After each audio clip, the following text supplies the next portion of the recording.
Hi, and welcome to Says Who. Judith Shelton is an actor, comedian, and teacher. She's appeared in many national commercials as well as network TV shows such as Seinfeld and The Middle. She is also an adjunct faculty member in the USC School of Dramatic Arts. Fight on. Hi, and welcome. Hi. Thank you for coming in. Thank you for having me, Laura. It's so nice. Thanks. Yeah. So, Jude, I'm going to start right out with the question I always ask. Oh my gosh. Tell me a little bit about yourself. Okay.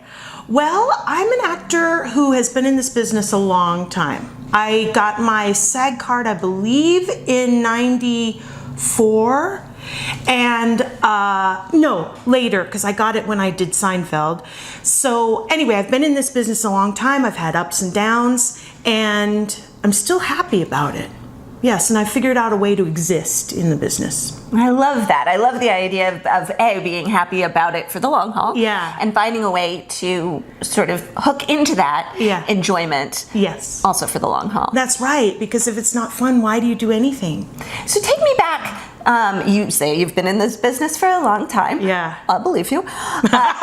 But where did that start? Was it a childhood dream? Did it come out of college? Like where did you suddenly say to yourself, this is something that I would like to do?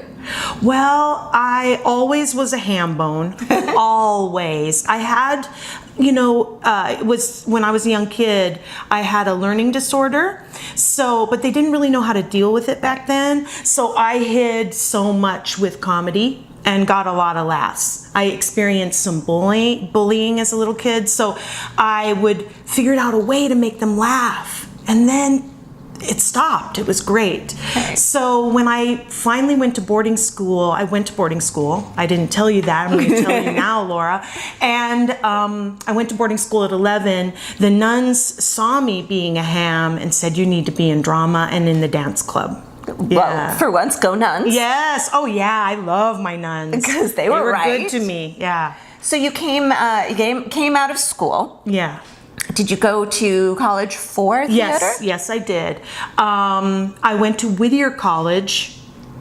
Not exactly a drama school, but boy, did we have a lot of fun, and there were lots of good actors there. We did a lot of musicals. Musicals were my thing. So when I would come home from boarding school, I found over time I was a little more detached from my community at home, my friends. So my mom had a brilliant idea, because she was also a musical actress, to put me in musicals at the local community college. As a way to meet people. Yes. Yeah. So I did the summer musicals, Evita, Joseph and the Amazing Technicolor Dreamcoat, Bye Bye Birdie. And so yes, and then in boarding school, I can't remember what your question was, Laura. Oh, that's all right. I was just saying, how did the acting bug bite you, I guess? Yes, I really think it was a survival mechanism, and then turned into, also, I was very hyperactive, and so the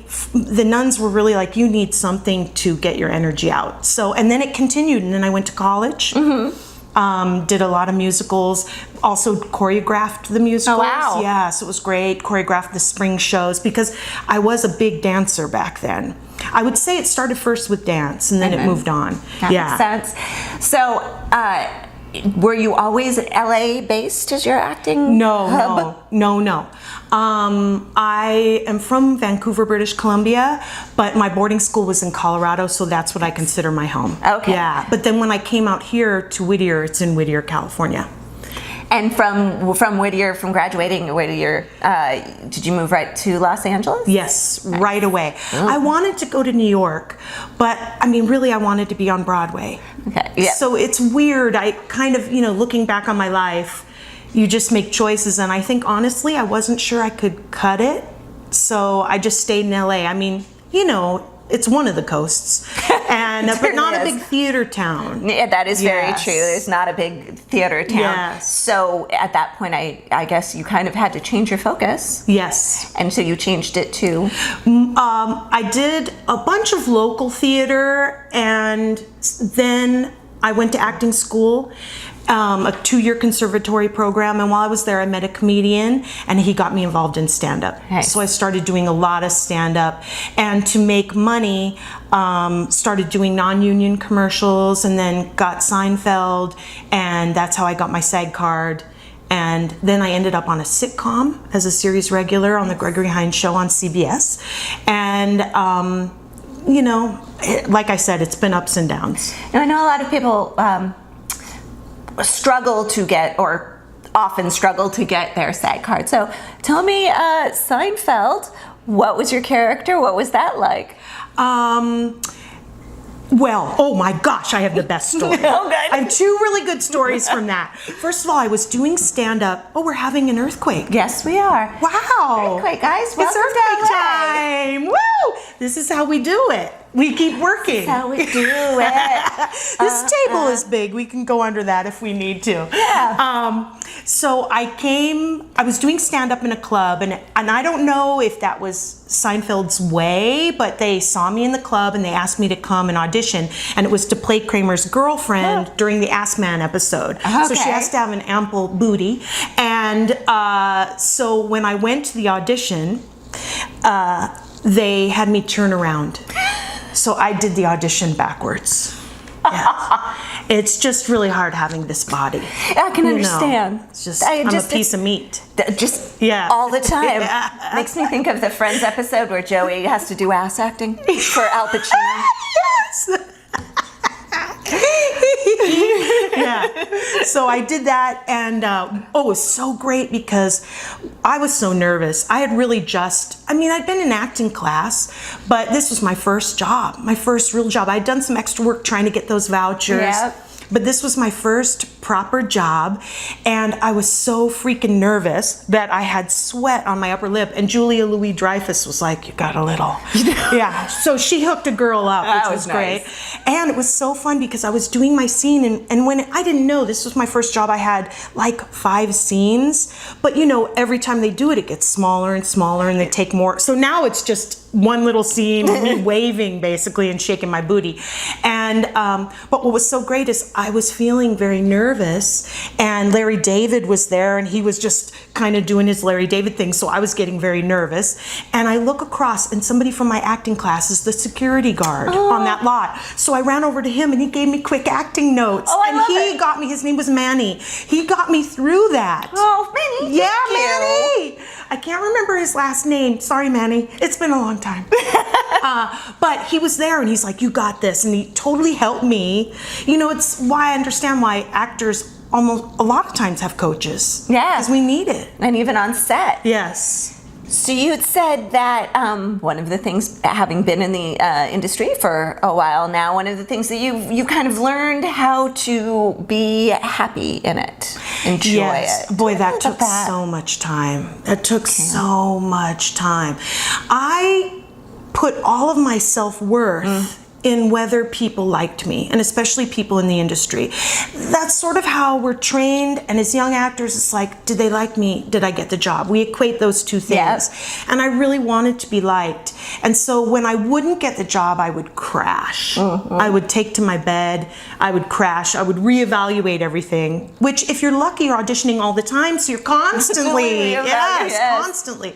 So that really took a toll on me, and I think it affected my marriage. I was married at the time, and I think I finally realized that there's more important things, especially I think in stand-up too, is we isolate very much with other comedians. We sleep late, we stay up late. Still haven't really broken that habit. And we can become very solitary. So what I realized, and I'm 50 now, so what I've realized over all this time is that you have to have so much more going on outside of the business that keeps you happy and keeps you centered and enjoying life. And when we get an audition, terrific, show up, put your best foot forward, and then as much as you can, leave it. So I like to schedule things after, a movie, a friend date, to get it out of my mind as soon as possible. I like that. I like that as it's a sort of a great thing. I know that a lot of actors don't learn to do that until they have children. Oh, wow. So once you have a child, right, then then Yes. acting can't be the most important thing. That's right. But I made myself my own you child. had, yes. Yes. I think that's great. People make yourself your own child. But feed yourself better than I do. well, there's that. I'm not that good. Yeah, no, my poor child would be calling Social services a lot. Yeah. Sorry. Yeah. It's true. I should just call social services anyway. They'd probably help. They might. They come in, look at the fridge. They'd be like, you know what you need to. You Here's need a list. groceries. Yes. Yeah. That would Be your own social services. Be your own social. You know what? I'll services. be yours. And you be mine. Oh, I love this. New side business. So you are adjunct faculty at the USC. Yes. What's awesome. that? I'm finishing my second year, so my fourth semester. Oh my gosh. So this is the other thing is, because I've had ups and downs, and as actors, we always look at our income statements, and it really varies from year to year. I'll be honest with you, I don't have my SAG insurance right now. I did not qualify last year, which was that gutted me. However, I have new insurance through Oscar, and I really like it so far. I really like it a lot. But I, because I had devoted my whole life to acting and comedy, I didn't have that 401k plan. Yeah. I didn't have all those marketable skills, although actors are some of the hardest working business people I know. Yeah, it's very really true. Yeah. I'm not one of them, but many of my actor friends, yourself included, are very hard workers and very organized and have this little business that they run. Yeah, okay, good. Thank you for the honesty. I'm terrible at it. Which is probably why I lost my insurance. Anyway, looking at my life, I'm like, oh no, at 50, I better start a plan. I better figure something out. And out of the blue, believe me, I did not create it myself. I got an email from the dean asking me if I would come, and I almost said audition, but apply for the position to teach stand-up at USC. So I teach it. I have my own school, and I've been doing that for almost exactly 8 years, almost exactly. And then so they asked me to come and teach it at USC. And so I teach stand-up classes there. I teach 3 sections, all on a Friday. So I teach 10 a.m. to 9 p.m. But it's all out of the way after that. Yeah, it's I pretty love great. that. I limp home, but I love it. And I finally feel like I'm giving back, and I have something that feels a little bit more stable. Sure. Because we live this very unstable life. It's true. Yeah, so it's really nice to get a paycheck, except for when summer comes. Yeah, You yes, know, yeah. And come then on. you're busking again. Yeah. Yes. Yeah. And that's when you got to get all your stand-up in. Yeah, that's right. That's when I do a lot of stand-up. Yeah. Yeah. Well, speaking of unstable things, Yeah. it's time for the lightning round. Oh God. Do I have to, is this a winning thing? You win just by playing. Okay, good. That's my favorite way of winning. All right. Jude, welcome to the lightning round. Woo! All right. What is your favorite movie ever? Woo, ever? Probably Harold and Maude. Yeah. What is a book that you read in school that positively shaped you? Oh, Grapes of Wrath for sure. What book are you reading right now? Oh, so many books. Probably Tapping for Weight Loss. I'm really not rating it though. Yeah. On a scale of 1 to 10, how well do you cook? On a scale from 1 to 10, I would give myself an 8 for the product, but for the consistency, a 5 or a 4. What is your favorite food? Ooh, Mexican food. What is your least favorite food? Anything spicy, some Mexican food. Fair enough. Beer or wine? Wine for surezies. What is your favorite cocktail? Woo woo, woo woo woo. Oh, I had a delicious coconut mule at Damon's Steakhouse with a friend, and it was delicious. Do you play an instrument? Yes, I play a little bit of guitar, however, I don't do it so much anymore, and I play my ukulele, and I played piano in high school. Okay, if you could master one instrument that wasn't a ukulele, guitar, or piano, Yes. what would it be? Cello. If you could play one song on a cello, what song would that be? Please, please, please let me get what I want by the Smiths. Nice. What is your favorite song? Woo woo. Favorite song. You know, the song I listen to a lot is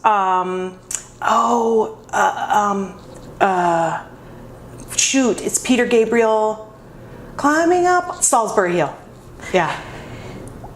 What are you listening to right now? I'm listening. I go through the seasons affect what music, and as we head into warmer temperature, I listen to a lot of jazz. What is your favorite band? For sure, the Smiths, and I also love second favorite, and I feel like I have to say it, is Split Enz. What is the best gift you've ever received? Time. When people make time to hang out with me. What is the worst gift you've ever received? Oh my gosh, my mother-in-law, it is not the worst gift, God rest her soul, but it was the funniest, all-to-go funniest. She gave me, especially when I was married, I was a lot heavier than I am now. And she gave me, out of love, a t-shirt that had painted on it a very slender lady in very sexy lingerie. What is the best gift you've ever given someone? Oh God, I think I'm terrible at giving gifts. I think I'm terrible at giving gifts. I think probably something I've made.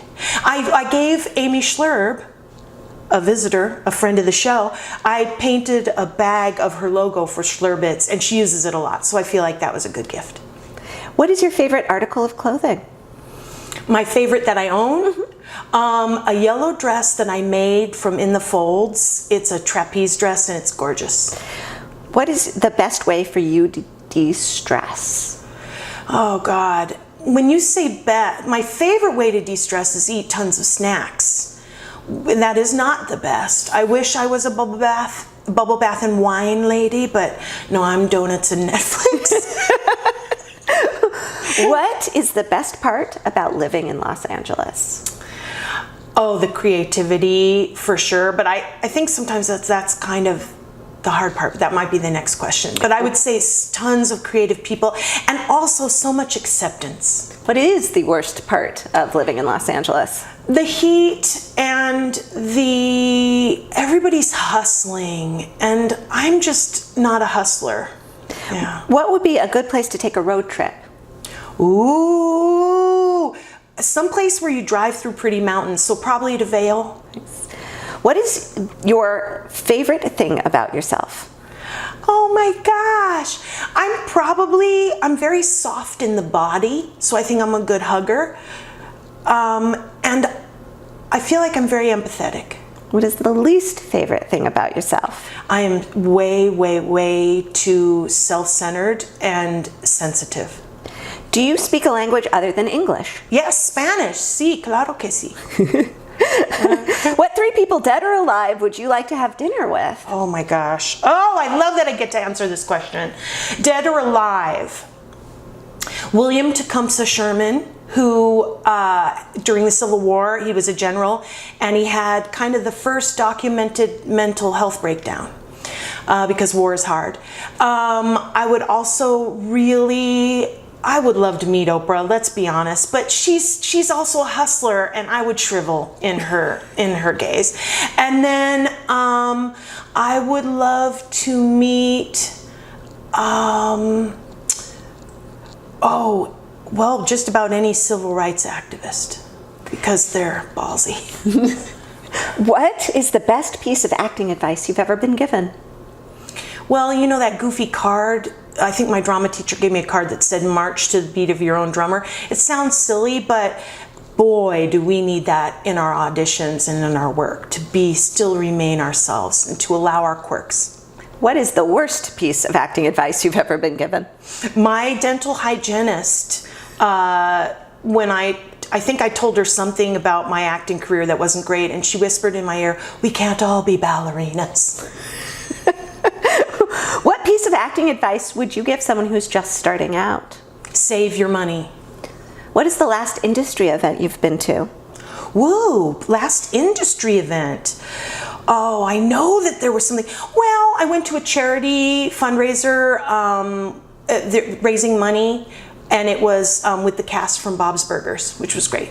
If someone wrote the perfect part for you, what would it be? This is the most gnarly thing I'll ever say, but it just came to my mind. I would love somebody to write a part for me that helped me to love myself more and the way that I do things. If you were going to make a documentary, what would that documentary be about? Oh, probably homeless teens. If you could be someone else for a day, who would that be? Oh, well, this is Barfy, Oprah, like just to enjoy that kind of luxury. Yeah, I guess I can't believe I just said Oprah. What makes you laugh no matter what? Jerry Lewis, although now there's so much political stuff, and any puppet. What advice do you wish that every person could learn? What advice? Figure out a way to handle your demons, and hopefully by embracing them and making art. What's your spirit animal? Oh, for sure, Z's a wolf. What's your secret talent? I can make ditties like nobody's business. What is a talent you wish that you had? Better guitar playing skills. What does creativity mean to you? Struggle. What is the best compliment that you have ever received? I once in acting class, this is some guy, this is going to show my underbelly, some very handsome guy said, "When you act, I fall in love with you," which has an underbelly, but I'm going to take the upper belly. Describe yourself in a hashtag. Hashtag invigorator. Well, Jude. Uh-oh. Hashtag, we're moving on. Oh my gosh, I made it! Woo! Congratulations. Hey. Jude. Oh yes, Laura. Act 3. Oh gosh. These are the questions that end inside the actor studio. Okay. James Lipton asks them, and now I am going to. Oh my gosh, Laura Lipton. Laura Lipton. Yeah. All right, my James on. Okay. Jude, Yes. what is your favorite word? Wow, I was smooch. What is your least favorite word? Hate. What turns you on creatively, spiritually, or emotionally? Community. What turns you off? Superiority. What is your favorite curse word? Fuck. What sound or noise do you love? Oh, I love motorcycles. What sound or noise do you hate? Fighting. What profession, other than the one that you do, would you like to attempt? City planning. What profession would you not like to do? Dentistry. And finally, Jude, if heaven exists, what would you like to hear God say when you arrive at the pearly gates? That he loves me. Well, Jude, I love you, and I appreciate you coming out. Yay. Thank you so Thank much. you. Yay.